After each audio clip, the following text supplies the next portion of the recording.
Magandang araw po sa ating lahat. Narito po ang ating weather update.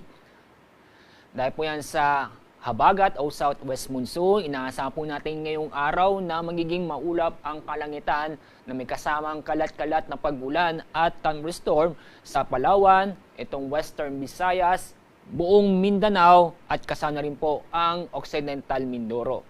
Kaya paalala po sa mga kababayan po natin sa mga nabanggit na lugar, mag-ingat po tayo. Dahil may inaasahan po tayong mga paminsan-minsang malalakas na pag-ulan na posibleng magdulot ng pagbaha o pagguho ng lupa.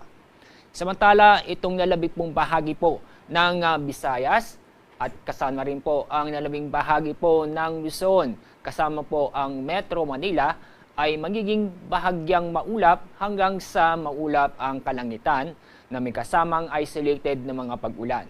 Itong mga isolated na mga pag-ulan ay kadalasan po yan sa hapon o sa gabi. Itong southwest monsoon ay naapektuhan po ang kalurang bahagi po ng Southern Luzon hanggang sa Mindanao. Itong epekto ng southwest monsoon ay mapapatuloy bukas at sa malaking bahagi po ng ating bansa ay maapektuhan ng southwest monsoon. Kaya sa bukas, may inaasahan po tayo mga kalat-kalat na pag-ulan o paminsan-minsan may malalakas na pag-ulan, lalo na po sa may kalurang bahagi po ng Southern Luzon hanggang sa Mindanao.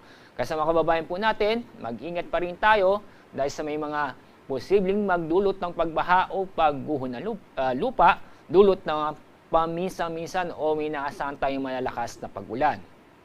Inyong mapapansin, may mga cloud cluster sa labas po ng ating PER. Binabantayan ho namin yan na posible pong may mabuong low pressure area.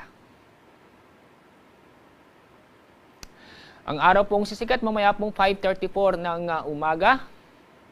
Ang araw nilubog sa oras ng 6:30 ng hapon.